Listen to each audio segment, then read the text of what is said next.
ಶರ್ಮಿಳ ಶಟಿಗೆವ್ವ ಬರೆದ ಹಣೆ ಬರಹವನ್ನೇ ಬದಲಿಸಿ ತನ್ನ ಮನಸ್ಸಿಗೆ ಬಂದಂತೆ ಬರೆದುಕೊಳ್ತಾಳೆ.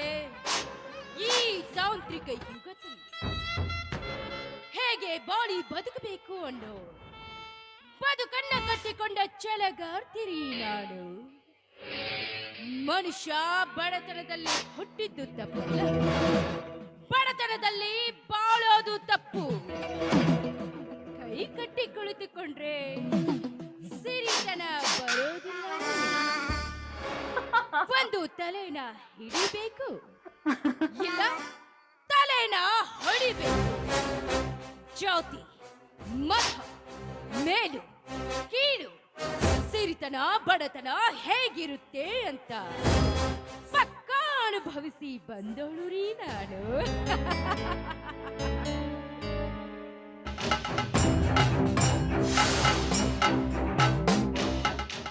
ಹೀಗಿರುವಾಗ ನನಗೊಂದು ಹರಕೆಯ ಕುರಿ ಬೇಕಾಗಿತ್ತು. ಆ ನನ್ನ ಹರಕೆಯ ಕುರಿ ಈ ಮಹೇಂದ್ರನ. ಹೇಗಿದೆ ನನ್ನ ಕಾಮಲೀಲಿಯ ಕಾರ್ಮೋಡದ ಬೆಂಕಿಯ ಸಿಡಿದ. This is real. ಅರೆ, ಈ ಮುದುಕಿಯಲ್ಲಿ ಕಾಣ್ತಾನೆ ಇಲ್ಲ. ಮುದುಕಿ, ಯಾ ಮುದುಕಿ, ಬಾರೆ ಹೊರಗೆ. ಏನೇ ಮಾಡ್ತಿದ್ಯಾ ಒಳಗೆ? ಕೆಲಸ ಎಲ್ಲ ಮುಗಿಸಿದ್ದೀನಮ್ಮ, ಪಾತ್ರೆ ಎಲ್ಲ ತೊಳೆದಿದ್ದೀನಿ. ಸ್ವಲ್ಪ ಹೊತ್ತು ಸುಧಾರಿಸ್ಕೊಳ್ಳ ತಾಯಿ. ಪಾತ್ರೆ ಎಲ್ಲ ತೊಳೆದು ಬಿಟ್ರೆ ಮನೆ ಕೆಲಸ ಎಲ್ಲ ಮುಗಿದು ಹೋಯ್ತೇನೆ. ಮನೆಯಾಗ 1 ಗಂಟೆ ಅರಿವಿ ಬಿದ್ದಾವು. ಅವನೇ ನಿನ್ನ ಗಂಡ ಬಂದು ತೊಳಿತಾನೆ.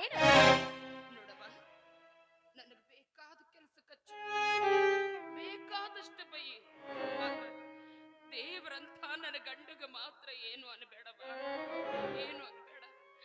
3 ದಿನ ಅಥವಾ ಊಟ ಮಾಡಿ ತಲೆ ಬಹಳ ಸುತ್ತಕತ್ತತಿ. ಸ್ವಲ್ಪ ಹೊತ್ತು ಸುಧಾರಿಸ್ಕೋತೀನಿ. ಆಮೇಲೆ ಇಲ್ಲೇ ಹಿತ್ತಲದಾಗ ಅರಿವಿ ಒಕ್ಕೊಡ್ತೀನವ. ಹಿತ್ತಲದಾಗ ಅರ್ಬಿನ ಒಗೆದು ಕೊಟ್ರ ಕರೆಂಟ್ ಬಿಲ್ ಏನ್ ನಿನ್ನ ಗಂಡ ಕಟ್ತಾನೇನು? ನನ್ನ ಗಂಡ ಒಬ್ಬ ದುಡಿಯಾವ. 3 ಹೊತ್ತು ಮಡಿಯೋ ಕೂತು ಸರಿಯಾಗಿ ಕತ್ತರಿಸವರಾದಿರಿ. ಹೋಗ, ಏನ್ ಧಾಡಿ ಆಗುದಿಲ್ಲ. ಹೋಗಿ ಉಕ್ಕೊಂಡ ಬಾ. ಖರೇತವ ನನ್ನ ಕೂಸು ಒಂದ ದುಡಿಯಕತ್ತತಿ. ಅವನಿಗೆ ತ್ರಾಸ ಆಗ್ಬಾರ್ದು, ನನಗ ತ್ರಾಸ ಆದ್ರೂ ಚಿಂತಿಲ್ಲ. ನಾ ಅರ್ಬಿ ಒಕ್ಕೊಂಬರ್ತೀನವ, ಒಕ್ಕೊಂಬರ್ತೀನಿ. ಯವ್ವ, ಬೇವ ಹೊಟ್ಟೆ ಬಹಳ ಹಸೆಕತ್ತದ. ಒಂದು ಇಷ್ಟ ನನ್ನ ಕವರ್ನ ಸುತ್ತ ಕೊಟ್ಟಿ ಅಂದ್ರು ಹಳ್ಳ ದಂಡ ಕುಂತು ಊಟ ಮಾಡಿ ಅರ್ಬಿ ಒಕ್ಕೊಂಬರ್ತೀನಿ. ನಿನ್ನ ಕೈ ಮುಗಿತೀನವ.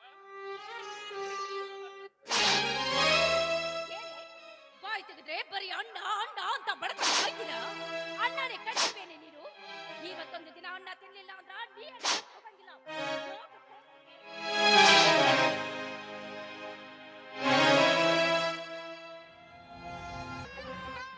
ನಾಯಿನ ನೋಡಿ ಕುನ್ನಿ ತರಬೇಕು, ತಾಯಿನ ನೋಡಿ ಹೆಣ್ಣು ತರಬೇಕು ಅಂದಿಯಲ್ಲ. ಅದರ ಪ್ರತಿಫಲವೇ ಇದು. ಅದರ ಪ್ರತಿಫಲವೇ ಇದು. ಏನು ಮಗ ಮನೆಗೆ ಸೊಸೆಲಿ ತಂದಾನ ಅಂತ ಖುಷಿ ಪಟ್ಟಿದ್ರ ನಾಯಿಗೆ ಬಿಸಾಕಿದಂಗ ಒಂದು ರೊಟ್ಟಿನ ಬಿಸಾಕ್ತಿದ್ದೆ. ಆದ್ರೆ ನೀವೇನು ಮಾಡಿದ್ರಿ? ನಾನು ಈ ಮನೆಗೆ ಕಾಲಿಡುತ್ತದೆ. ನೀವು ಮಾಡಿದ ಅವಮಾನದ ಕಿಚ್ಚು ಇನ್ನು ನನ್ನ ಎದೆಯಾಗ ಧಗಧಗ ಅಂತ ಹತ್ತಿ ಉರಿಯಾಕತ್ತೈತಿ. ಹತ್ತಿ ಉರಿಯಾಕತ್ತೈತಿ. ನನ್ನ ಮನಸ್ಸಿಗಾದ ಗಾಯ ವಾಸಿಯಾಗೋ ತನಕ ಈ ಮುಡಿಗೂಬಿಗಳು ನನ್ನ ಕೈಯಲ್ಲಿ ನರಳಿ ನರಳಿ ಸಾಯ್ಬೇಕು. ಹಂಗ ಮಾಡ್ತೀನಿ, ಹಂಗ ಮಾಡ್ತೀನಿ.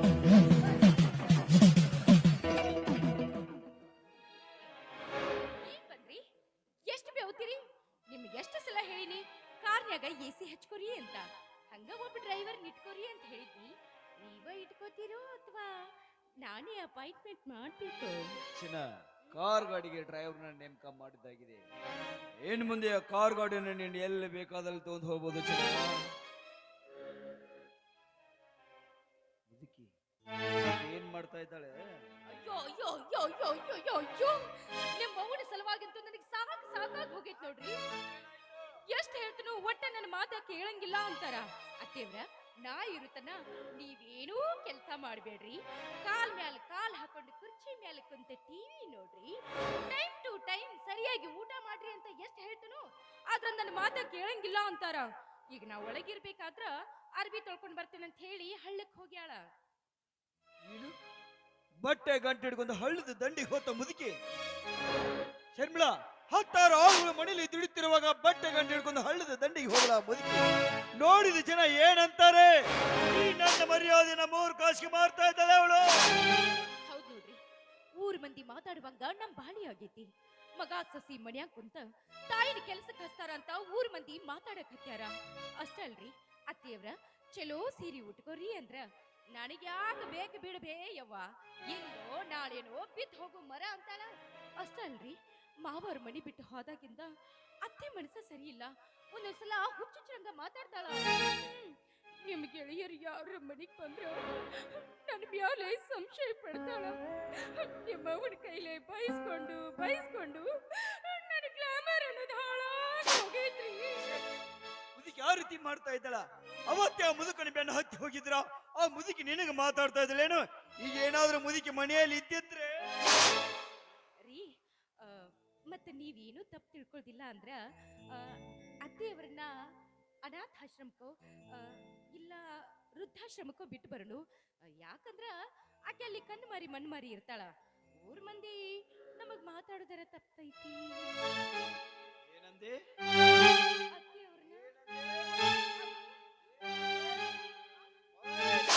ಆದಷ್ಟು ಬೇಗ ಆ ಕೆಲಸ ನಾನ್ ಮಾಡ್ತೇನೆ. ಹೊಟ್ಟೆ ತಳ ಹಾಕ್ತದೆ. ಏನು ಊಟದ ವಿಶೇಷ? ರೀ, ಇವತ್ತು ನಿಮಗಿಷ್ಟ ಅಂತ ನನ್ನ ಕೈಯಾರ ನಾನೇ ಗಸಗಸೆ ಪಾಯಸ ಮಾಡೀನ್ರಿ. ನಾನು ತಿನ್ನಿಸ್ತೀನಿ, ಬರೀ ಹೋಗಿ. ಹೌದಾ? ಅದ್ರ ಬೇಗ ಬಂದ್ಬಿಡು.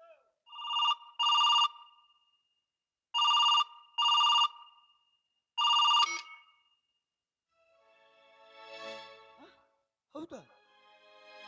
ಹ, ಅಲ್ಲ ಕಣೋ, ನನ್ ಟಿಫನ್ ಮಾಡೋ ಸಮಯ ಇದು. ಬರ್ಲೇಬೇಕಿತ್ತ? ಖಂಡಿತ ಬರ್ತೀನಿ. ಹೌದಾ? Yes, okay okay. ಹಾ, ಚಿನ್ನ ಸ್ನೇಹಿತ ಫೋನ್ ಮಾಡಿದ್ದಾನೆ, ಬಿಸ್ನೆಸ್ ಹಾಗೋಗಿ ಈಗ ಬಂದ್ಬಿಡ್ತೀನಿ.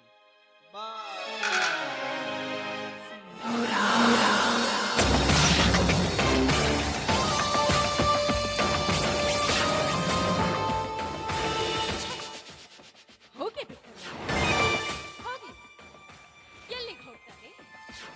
ಹೊಟ್ಟೆ ಹಸಿದ್ರೆ ತಾನೇ ಒಂದು ದಿನವಾದ್ರೂ ಮಡಿಯದಿತ್ತು ಸರಸ ಸಲ್ಲಾಪದಿಂದ ನನ್ನ ಮನಸ್ಸಿನ ಆಸೆಯನ್ನ ಈಡೇರಿಸಿ.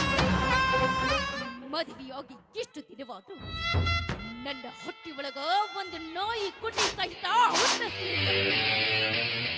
ಹಾಗೆ ಹರಿಯದ ಯೌವನ ತುಂಬಿದ ಈ ಯುವತಿಯರಿಗೆ ಲಗಾಮನ್ನ ಹಾಕಿ ಮನಸ್ಸನ್ನ ಶಾಂತ ಮಾಡೋ ಶಕ್ತಿ ಆ ನನ್ನ ಪೃಥ್ವಿರಾಜನಿಗೆ ಮಾತ್ರ.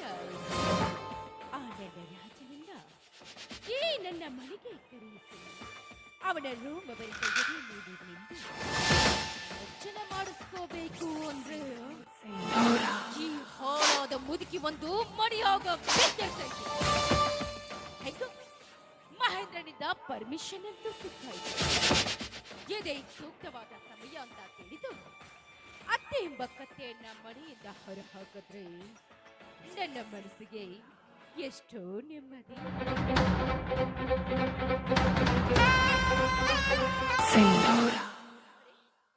ಈ ಮುದುಕಿ ಯಾಕೆ ಎಷ್ಟು ಬೇಗ ಬರ್ತಾ ಇದೆ? ಏನೇ ಮುದುಕಿ, ಬರಿಗೆಯಿಂದ ಹಾಗೆ ಬರ್ತಾ ಇದೆಯಲ್ಲ? ಮನೆಯಿಂದ ತೆಗೆದುಕೊಂಡು ಹೋದ ಬಟ್ಟೆ ಗಂಟೆಯಲ್ಲೇ ಅರ್ಬಿ ಹೋಗ್ಯುನಂತ ಹಳ್ಳಕ್ಕೇನು ಹೋದ್ನವ. ಅಲ್ಲಿ ಸುತ್ತ ಬಂದು ಹಳ್ಳ ದಂಡೆಗ ಬಿದ್ದುಬಿಟ್ಟೆ. ತಲೆ ಮ್ಯಾಗಿನ ಅರ್ಬಿ ಕಟ್ಟು ಹಳ್ಳದ ನೀರಾಗ ತೇಲ್ಕೊಂಡು ಹೋಗಿ ಬಿಡ್ತಾವ. ಊಟ ಮಾಡಿ 3 ದಿನ ಅಥವಾ ತಲೆ ಸುತ್ತಾಕತ್ತಂದ್ರೂ ಹೊಡಿತಿ. ಹೊಡಿಬೇಡವ, ನಿನ್ನ ಹೊಡ್ತ ನನ್ನ ಕಡೆಯಿಂದ ತಡ್ಕೊಳಕ್ ಆಗುದಿಲ್ಲ ಅಂದ್ರೂ ಹೊಡ್ಯಾಕತ್ತಿಯಲ್ಲ.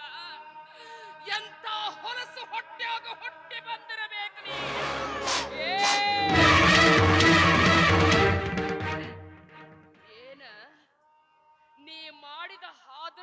ನನಗ ಗೊತ್ತಿಲ್ಲ ಅಂತ ತಿಳಿದಿಯನವ. ನನಗೆಲ್ಲಾ ಗೊತ್ತೈತಿ, ಆದ್ರೂ ಸುಮ್ಮನದಿನಿ. ಎರಡಾಗಿ ಹೆಂಡತಿ ಮಕ್ಕಳ ಜೊತೆ ಸಂತೋಷವಾಗಿರಬೇಕು ಅಂತ ಬಂದ್ರ ದೇವ್ರಂಥ ನನ್ನ ಗಂಡಗ ಇಲ್ಲ ಸಲ್ಲದ ಅಪವಾದ ಹೊರಸಿ ಮನೆಯಿಂದ ಹೊರ ಹಾಕಿದೆ. ಹಾಗೂ ನಾ ಸುಮ್ಮನಾದೆ. ಯಾಕೆ ಹೇಳು? ನನ್ನ ಮಗನ ಮ್ಯಾಗಿರೋ ಹುಚ್ಚು ವ್ಯಾಮೋಹ.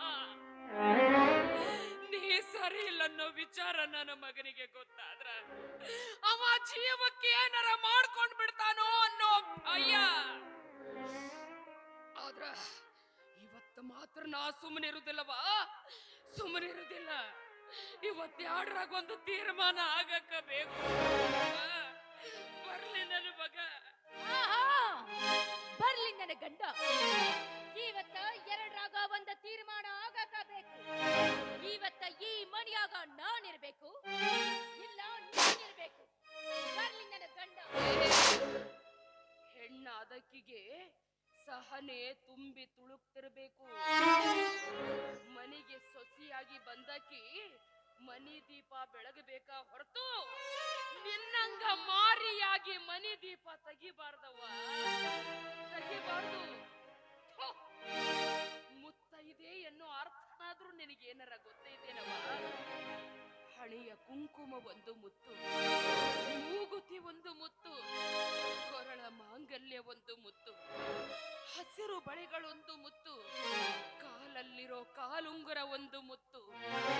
ಈ 5 ಮುತ್ತುಗಳನ್ನ ಹೊತ್ತು ತರುವವಳೆ ನಿಜವಾದ ಮುತ್ತೈದೆ.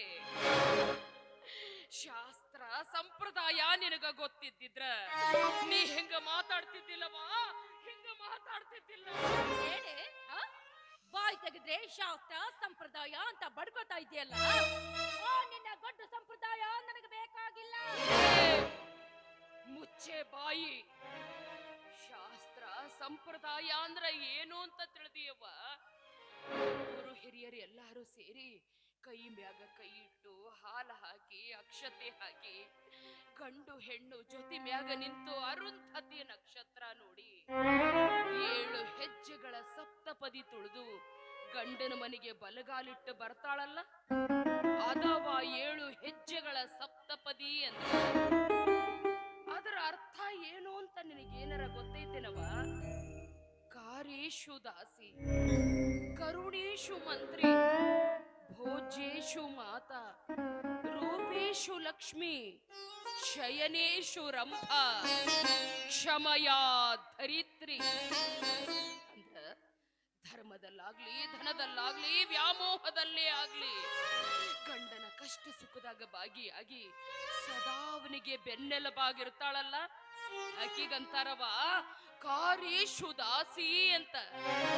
ಇನ್ನ ಕರುಣೇಶು ಮಂತ್ರಿ ಅಂದ್ರ ಗಂಡ ಏನೇ ತಪ್ಪು ಮಾಡಿರ್ಲಿ ಅವನಿಗೆ ತಿದ್ದಿ ಬುದ್ಧಿ ಹೇಳಿ ಸರಿ ದಾರಿಗೆ ತರ್ತಾಳಲ್ಲ, ಆಕಿಗಂತಾರವ ಕರುಣೇಶು ಮಂತ್ರಿ ಅಂತ.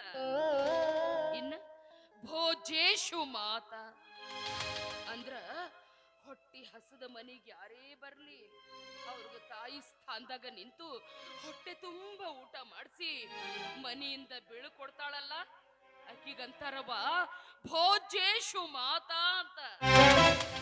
ಇನ್ನ ರೂಪೇಶು ಲಕ್ಷ್ಮಿ ಅಂದ್ರ ಹಣೆ ತುಂಬಾ ಕುಂಕುಮ ಇಟ್ಕೊಂಡು ಕೆನ್ನೆ ತುಂಬಾ ಅರಶಿನ ಬಳ್ಕೊಂಡು ಮನಿ ದೀಪ ಅಂಡಿಸಿ ನಗನಗ್ತಾ ಓಡ್ಯಾಡ್ಕೊಂಡಿರ್ತಾಳಲ್ಲ, ಆಕಿಗಂತಾರವ ರೂಪೇಶು ಲಕ್ಷ್ಮಿ ಅಂತ. ಇನ್ನ ಶಯನೇಶು ರಂಭಾ ಅಂದ್ರ ಆಕಿ ತನ್ನ ಗಂಡನ ಕಣ್ಣಿಗೆ ಮಾತ್ರ ಸುಂದರವಾಗಿ ಕಾಣಬೇಕು. ಅದಕ್ಕಾಕಿಗಂತಾರ ಶಯನೇಶು ರಂಭಾ ಅಂತ. ಇನ್ನು ಕ್ಷಮಯಾ ಧರಿತ್ರಿ ಅಂದ್ರ ಅಣ್ಣ ತಮ್ಮ ಅಕ್ಕ ತಂಗಿ ಮನೆಗೆ ಯಾರು ಏನೇ ತಪ್ಪು ಮಾಡಿರ್ಲಿ ಅದನ್ನ ಹೊರ ಜಗತ್ತಿಗೆ ರಟ್ಟು ಮಾಡ್ದ ಗುಟ್ಟಾಗಿ ತನ್ನ ಹೊಟ್ಟೆಯಾಗಿ ಇಟ್ಕೊಂಡು ಹೊರ ಜಗತ್ತಿಗೆ ನಗನಗ್ತಾ ಜೀವನ ಸಾಗಿಸ್ತಾಳಲ್ಲ, ಅಕ್ಕಿಗಂತಾರವ ಕ್ಷಮಯಾ ಧರಿತ್ರಿ ಅಂತ. ಇದವ 7 ಹೆಜ್ಜೆಗಳ ಸಪ್ತಪದಿ ಅಂದ್ರ ಅದರ ಅರ್ಥ ಇದು. ಅದನ್ನ ಬಿಟ್ಟು ರಿಜಿಸ್ಟರ್ ಆಫೀಸ್ಗೆ ಹೋಗಿ ಮಾಲಿ ಬದಲಾಯಿಸ್ಕೊಂಡು ಕೊಳ್ಳಾಗ ತಾಳಿ ಹಾಕಿಸ್ಕೊಂಡು ಬಂದಿರೋ ನಿನಗೇನ ಗೊತ್ತು ನಮ್ಮ ಹಿಂದೂ ಸಂಪ್ರದಾಯ ಅಂದ್ರೆ ಏನು ಅಂತ? ಸುಮ್ಮನಿದ್ದ ಹಾಗೆ ಜಾಸ್ತಿನೇ ಮಾತಾಡ್ತಾ ಇದ್ದೀನಿ.